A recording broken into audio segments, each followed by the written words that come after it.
mas nada que justificasse E lá, um crime. só voltando para casa, você viu os filhos, daí você sai da casa. Eu saio da casa... E descobre essa conversa ali que está tendo essa briga. Eu saio da casa, vou até a casa da Neuza, começo a entender a situação e descubro que na noite anterior tinha ocorrido uma briga pesada. Entre quem?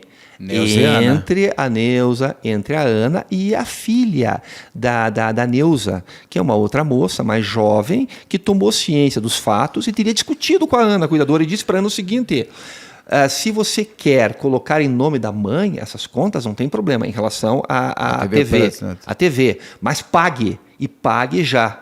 E em relação à questão dos benefícios econômicos que o Isaac estaria recebendo e ao Bolsa Família, ela exigiu que fosse feito esse pagamento imediatamente. Lógico, porque é o dinheiro da Neuza. Que é o normal, não é o isso. dinheiro da Ana. Que é o fato normal. Mas o estelionatário ele não tem esse tipo de visão. Ele acha que, na verdade, o dinheiro é dele. Uhum. Né? E nesse momento eu via quem? O Claudinei andando de um lado para o outro. Nervoso, eu me aproximava para conversar com ele e ele me despistava, ou seja, ele não queria contato com o delegado. Eu perguntei se ele viu a criança, ele disse que dormiu, que acordou, e quando acordou a criança já não estava mais lá. Depois ele me disse que tinha visto a criança, mas que não estava sob os cuidados dele, que ele não tinha responsabilidade nenhuma. Eles não tinham noção de que a coisa ia tomar uma proporção maior. Eles achavam só que falar que o menino sumiu, ia entrar numa lista de desaparecidos e a vida seguiria em frente. Sem dúvida. Aquela impressão que as pessoas têm da impunidade no Brasil, que não é verdadeira. As pessoas acham que podem cometer um crime que não vai ter consequência nenhuma, né? Um exemplo é a Suzana Richthofen, que tem aqui o livro dela, do Ulisses, né? Que ela imagina que vai contar para a polícia que criminosos entram na casa, matam... E deixa revólver. Né? E que não deixa um vai, revólver ali, né? A primeira imagina. coisa que o bandido que pega o bandido é pega a arma. Que vale muito dinheiro, né? Opa, e vai ajudar, e a ferramenta de trabalho. E a ferramenta de trabalho. Daí você percebe que o Claudinei está mais arisco, você descobre quem que te conta essa história do estelionato? Essa história do estelionato eu descubro quando eu vou conversar com a Neuza, que é a mãe da vítima do Isaac. E ela que te passa E ela me conta toda a história, porque no primeiro momento a Ana fala que tinha uma boa relação com a mãe, que eram praticamente irmãs, que viviam uma ajudando a outra, que ela auxiliava a Neuza cuidando do pequeno Isaac, que às vezes nem cobrava, de tanto que gostava do menino. E aí chorava, né? Mostrava tristeza e também preocupação por alguma consequência penal pela falta de cuidado. Com base naquilo que estava surgindo ali, eu peço para o meu investigador, para o Adailton, eu falei: Adailton, dá uma olhada para mim nos antecedentes, tanto do Claudinei quanto da Ana, e também dos familiares. E aí vem uma informação que eu não gostei muito. Em relação ao Claudinei, ele tinha uma passagem por estupro de vulnerável contra a própria filha. Esse processo não tinha... Não é nenhuma daquelas crianças que você viu dormindo. Não, é no ano de 2009. De uma outra mulher, uma outra família. De um contexto... E aqueles filhos da Ana são dele? Os filhos da Ana são dele. Nossa, mãe. Ele tinha, então, uma outra relação, e o ano é de 2009. Nós encontramos um boletim de ocorrência por violência contra a criança, contra a própria filha, na época.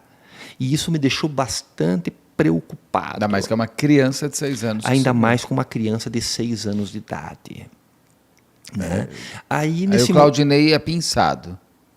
O Claudinei estava ali, né? Mas aí surgem novas possibilidades. Essa criança ter sofrido algum tipo de violência sexual e, em virtude da violência sexual, para garantir a impunidade, ele poderia ter subtraído a vida. É uma nova linha. E ele totalmente arredio. Toda vez que eu ia conversar com a Ana, que é a autora, ele ficava do lado, com uma espécie de controle visual sobre ela, quase que corrigindo ela em relação ao que ela dizia. Típica figura do advogado, que acompanha o cliente. Fala isso, responde, você não responde. Ela olhava para ele, ele olhava para ela, né? E aí eu resolvo separar os dois. Eu pego ela e digo: olha, eu vou ter que ouvir você na delegacia. Ele me disse: eu vou junto. Eu falei: não, você vai depois. Uma viatura vai te levar lá e você vai comigo. E eu levo a Ana para onde? Levo ela para a delegacia. e já vou conversando com ela, tentando descobrir o que estava acontecendo. Ao mesmo tempo, nossos policiais que estavam na rua não tinham informação nenhuma sobre o desaparecimento. Eu nem vou perguntar de câmera de segurança, que é um local muito simples, não tem câmera de segurança. Ali não tem, mas nas imediações tem. Né? A 2 quilômetros, então poderia ver carros se ele passava, essas transitando, coisas. E não vimos nada de suspeitos. Eu digo, câmera na frente da casa da Ana para ver se ele saía, na padaria, não tinha nada. Não tínhamos nada. Então eu levo a Ana lá para a minha delegacia, né? Chego lá, encontro minha prisão temporária pela metade, né? Que eu precisava terminar ela para poder ir embora. Nessas horas já passou do meio-dia. Né? E veio uma informação nova para mim, que eu não tinha até aquele momento, que ela teria dito, a Ana, no primeiro momento, por volta das 7, 8 horas da manhã, que uma pessoa teria ligado para ela em um bairro próximo e que a criança teria sido vista. Só que os vizinhos foram até esse local e que não encontraram ninguém. É um local muito próximo da casa dela, que ela teria recebido uma ligação. E aí eu faço aquela técnica muito simples, né? Eu pergunto para ela a respeito desse fato, ela disse, uma pessoa me ligou, mas não procede a informação. Eu falei, posso ver sua ligação? Boa. E aí ela me diz naquele momento que tinha apagado. Mas eu falei, eu posso assim mesmo ver o seu celular? Ela falou, mas eu já apaguei. Eu falei, mas você apaga o histórico? E ela estava muito nervosa, ela estava mentindo para mim. Por que ela mentiria a respeito de um fato? Poderia ser até por ignorância, no sentido de não ser responsabilizada pela falta de cuidado, imaginar que, talvez, né, dizer que alguém tenha ligado para ela que a criança estava bem, na cabeça dela eximir-se de eventual responsabilidade por falta de cuidado. Eu também não posso criminalizar alguém por um crime hediondo quando ela teve simplesmente a falta de cuidado de menor, que são crimes muito diferentes. E até porque o crime contra crianças tem uma consequência social muito grande. Existe a punição por parte do Estado, eu digo que existe a punição por parte da lei de Deus, e eu digo que existe a justiça, a ação por parte da própria sociedade, que a sociedade pune. A sociedade pune o criminoso, os próprios criminosos, os próprios bandidos na cadeia, punem os estupradores e punem aqueles que praticam crimes contra tem a lei dentro crianças. Tem a lei dentro do presídio. Tem a lei e funciona mais, às vezes, do que a lei dos homens. É uma loucura. Mas funciona mais que a lei dos homens. E aí ela chega com essa informação de uma ligação que, de repente, ela pagou o histórico. Você pede para ver o celular, ela não quer muito dar o celular. Ela não quer me mostrar o celular. E eu explico para ela que a minha função como delegado não é punir ela. Muito pelo contrário, que é ajudar ela a investigar, é nós chegarmos juntos a uma conclusão que eu sou o melhor amigo dela naquele momento. E não deixe de ser verdade isso, mas desde que aquele que está sendo investigado esteja falando a verdade. Claro. Eu sempre digo, o delegado está ao lado da pessoa que está sendo investigada desde que ela seja inocente. Porque se ela é culpada, o objetivo do delegado é aplicar a lei ao caso concreto. Sim. São coisas muito distintas. Eu digo para ela, olhando nos olhos, como eu estou falando com você agora, eu falei, Ana, eu estou aqui para te ajudar. Eu acho que é um momento grave, que você pode sofrer alguma consequência social e criminal pelo desaparecimento dessa criança, mas eu não vou permitir isso. Mesmo que você tenha sido omissa, nós vamos ver a melhor maneira de administrar isso, porque o nosso objetivo agora é achar essa criança. Né? E vamos esquecer qualquer outra consequência que possa haver sobre você. Me ajude a encontrar essa criança. Me traga dados. E ela já estava totalmente nervosa. O momento que eu disse para ela o seguinte: se você me contar efetivamente o que aconteceu, existe um instituto no direito penal, né, que te beneficia. Porque a confissão espontânea de qualquer fato é uma atenuante prevista no Código Penal. E isso é uma grande verdade. Então, eu inicio o interrogatório dela, mas eu não sabia na hora se eu fazia interrogatório, porque o interrogatório é quando a pessoa é investigada. Sim. Ela tem o direito de ficar em silêncio, né? Ela tem, se quiser, a presença de um advogado, né? Ou se eu ouvia ela como testemunha, que daí ela presta o compromisso de dizer a verdade. Né? E Daí ela não pode mentir. Ela pode ser presa em flagrante delito, inclusive. Porque aqui no Brasil nós vivemos essa vergonha. Né? Aqui sei, os bandidos podem mentir. Eu acho horrível isso. E não tem na lei isso. E não tem na lei. É uma interpretação do Supremo Tribunal Federal. Nós temos o direito, Beto, ao silêncio só. Agora, uma coisa é manter o silêncio, o direito de se manter em silêncio, outra coisa é o direito de mentir. E eles interpretam o direito ao silêncio como o direito de trazer as inverdades. Uma coisa, a meu compreender, não tem nada a ver com a outra. Não, para mim, eu acho que a pessoa não tem direito de mentir nada. E se mentir tem que ser um agravante. Mas, principalmente num crime, eu estou dizendo. E no caso dela, ali, que ela recebe essa informação, que se ela falar a verdade, pode ser um atenuante e tal. Você pensa, como você estava me falando, se botava ela como ré ou como testemunha. O que você resolve? Naquele momento ainda, para eu não cometer nenhum erro, eu resolvo ouvir, então, o Claudinei. Antes de ouvir ela. Antes de ouvir ela. Mas o Claudinei se mostrou como um cadeieiro. O que é um cadeieiro? Cadeieiro é aquela pessoa que é experta em delegacia. Tá bom, entendi. Ele já sabe o que falar, como falar, o que dizer. O que não dizer. O que não dizer. Todos os direitos, sabe todos os direitos. Sabe todos os direitos dele. Então ele teve a postura do cadeieiro ali, liso, pé na parede, né? Utilizando todas as artimanhas que nós vemos que são aquelas utilizadas pelos grandes advogados, né? Em relação ao tal fato, não me lembro, não me recordo. Né? A memória é minha, não é sua, doutor. Né? Estou muito nervoso. E assim por diante. Infelizmente, na época, eu não tinha o sistema audiovisual lá ainda. Era no papel. E isso nos prejudicava muito, porque o sistema audiovisual, na prática, para o bom investigador, para o bom delegado, é excepcional. Porque você derruba argumentações futuras. Está gravado. Aquela argumentação que chegam para nós, dizem, não fui eu que assinei. Ou, assinei e não li. Ou, assinei fui obrigado e a assinar. li, mas o delegado, como eu estou armado aqui agora, estava armado, me apontando a arma, e eu achei que se eu não assinasse, eu teria alguma consequência. Ou ele me ameaçou mesmo. Me disse, se você não assinar, vai acontecer isso, isso, com câmera gravado, está tudo ali. Quando está tudo gravado, é algo excepcional. Tanto que na própria delegacia de homicídios eu usava uma técnica bem interessante. Eu mostrava a sala, porque depois no júri os advogados alegavam, alguns advogados, que havia a pressão, que por detrás das câmeras estariam os policiais armados assustando. Então eu mostrava a câmera, eu oferecia até um café para o investigado, ver se o senhor quer tomar um café, quer tomar uma água, quer ficar silêncio, vamos conversar? Está sofrendo algum tipo de violência, aqui está se sentindo bem? Entendi. Né? E o Claudinei chega já o Claudinei já chega nesse estratégia. Espírito. Já chega nesse espírito e não sai nada. Ele fala o quê? Eu não quero falar nada, não sei de nada. Ele diz, eu não sei de nada, eu não vi nada, eu não lembro de nada, porque eu acordei de manhã, eu estava com muito sono, eu fui dormir à noite, e aí estava aquela confusão toda. Que confusão toda? Aquela confusão toda, a criança ter desaparecido. Não a confusão que nós vamos descobrir daqui a pouco. Estava uma criança desaparecida, mas eu não tenho nada a ver com isso, eu não sou o responsável por cuidar da criança. Já posso ir embora, doutor? Eu quero sair daqui logo. Eu quero sair daqui logo. Ele estava como o quê? Testemunha? Ele foi ouvido no primeiro como testemunha, como declarante. Não podia mentir, né? Como testemunha ali. Tá. Né? Aí eu isolo novamente o Claudinei da Ana e volto a conversar com a Ana. Né? Eu volto a conversar com a Ana, que eu senti que ela era a parte mais fraca. E lá na casa, estavam fazendo busca na casa dela? Não havia uma busca na casa dela, mas eu fiz aquela busca informal. Aquela primeira que você entrou ali. E a conclusão que eu cheguei ali, Beto, era o seguinte, só tive 2 locais que eu não abri, que eu não mexi.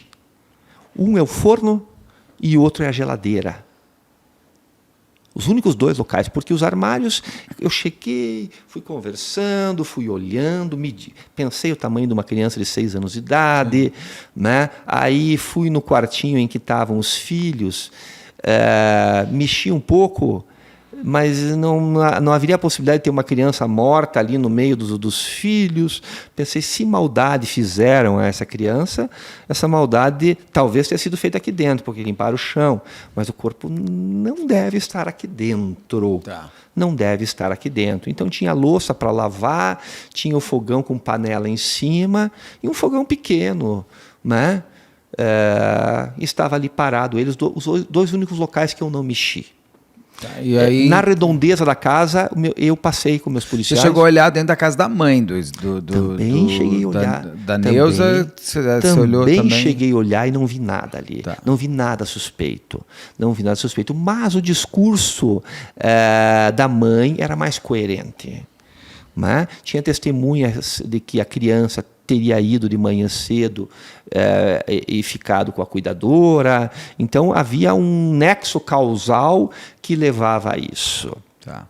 E aí eu começo, então, a conversar com a Ana na delegacia. E digo para ela isso: olha, Ana, não fecha as informações, eu vou pedir para a operadora para verificar se você recebeu essas ligações mesmo nesse horário, quem foi que ligou e o momento agora de falar a verdade. E aí ela me diz: olha, eu estava sendo ameaçada pela mãe, a mãe agiu me prejudicando em virtude dessas situações. A palavra não seria ameaçada, ela estava sendo cobrada. Estava né? sendo cobrada, e cobrada Com todo por algo de direito. errado que ela fez. E a Neuza teria todo o direito de cobrar. Sem dúvida. Mas, Beto, eu nesse momento não posso fazer cara Sim, de repreensão. deixa ela falar. Eu não posso fazer cara de repreensão, eu tenho que fazer uma espécie de uma cara de paisagem, né? Ou uma cara Ela de tem apoio. que achar que está convencendo. Porque eu preciso criar a possibilidade dela trazer a verdade Sim. dentro das formalidades legais que existem. E eu preciso, então, do interrogatório dela. E ela fala que ela está sendo ameaçada pela mãe. E ela fala que está sendo ameaçada, que ela é uma boa pessoa, que ela cuidava e que ela queria se vingar da mãe. Então, se imagine a minha situação. Eu com um filho de 4 anos, mais ou menos, em casa, né? Eu que adoro crianças, eu estou com uma pessoa que está dando a entender que causou algum tipo de mal àquela criança. E Propositalmente. Para fazer outra pessoa sofrer. Propositalmente. Por vingança. Por uma Aí questão eu digo, baixa. mas me conte, como foi?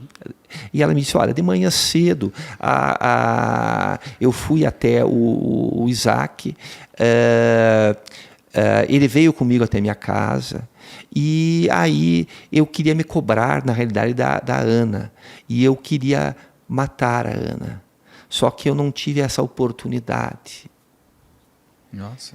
E Ela aí, falou assim. E aí, então, eu descarreguei, ela usou esses termos genéricos, toda essa energia, eu acabei me cobrando essa raiva na criança. Mas aí, naquele momento, eu disse: mas ela está viva, a criança? Nós podemos ajudar ela ainda. Não, não está viva. Mas onde está a criança? E ela não me dizia aonde estava a criança. E ela contou como matou? Naquele primeiro momento, não. Só que havia a possibilidade, no meu compreender, e eu tenho que trabalhar com essa hipótese sempre, Beto, dessa criança estar viva. Claro. Então, a vida humana vem no primeiro momento. Eu paro o interrogatório dela imediatamente. Eu coloco ela no carro. Eu falei: vamos até a casa. Mostra já onde ela está. Já. Vamos tentar achar essa criança, porque ela não me contava onde estava. Onde está essa criança? Me conte onde está essa criança. Eu preciso saber onde é que está essa criança. Aí eu vou até a casa. E ela vai ficando nervosa? Ela voltando está pra cá? nervosa no caminho, ela está preocupada, ela se diz arrependida. E o Claudinei já foi embora, Mas já a voltou para impressão casa. que eu tenho, o Claudinei nesse momento já tinha voltado para casa. A impressão que eu tenho nesse momento é aquele arrependimento que existe, Beto, que existe no criminoso, mas é o arrependimento de ter dado errado. Você sabe? Falo, é o choro pela prisão. É Eu o não choro choro pela pela vítima, prisão. eu choro por mim. Isso mesmo. Eu choro porque, por que eu tô sendo... Ele tem raiva, se não fosse por causa dele eu não estaria preso. Que nem um outro delegado que eu entrevistei, que ele encontra o cara que ele prendeu, porque matou a família, matou pai, matou tia, matou prima, e eles se cruzam na prisão e o rapaz fala para ele... se olham, o delegado fala assim: você lembra de mim? Ele falou: claro que eu lembro, eu penso em você todo dia, você que me pôs aqui. Ele falou: não, você que se pôs aqui, você que matou seu pai, sua tia e sua prima.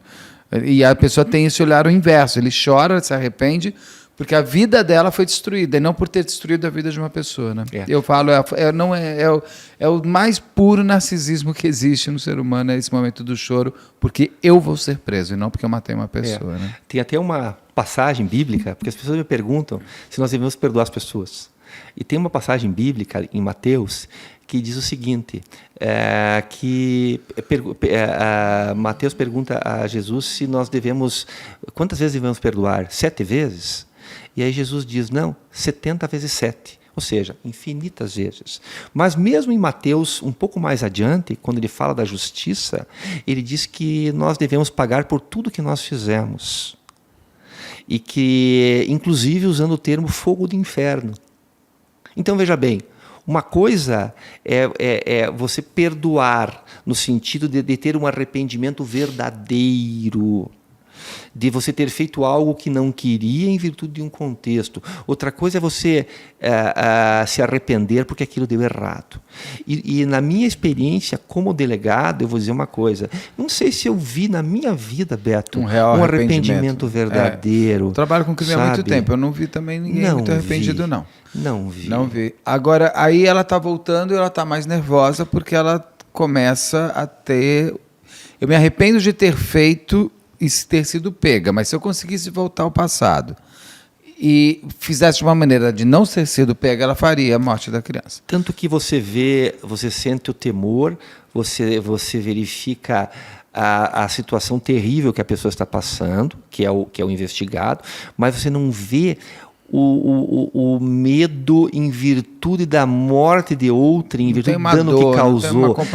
Não é a dor pela pessoa que sofreu o dano, é por si mesmo. Pela mácula ao bem jurídico, é por si mesmo. Sim. É porque eu vou perder a liberdade, porque eu vou ter problemas, porque eu vou ter consequências. E é isso que nós vemos cotidianamente. Toda hora. E ela vai voltando e você já vai percebendo isso. É quase como, usando uma situação bem comum e chula, é quase como a traição que acontece às vezes de natureza sexual entre casais, né?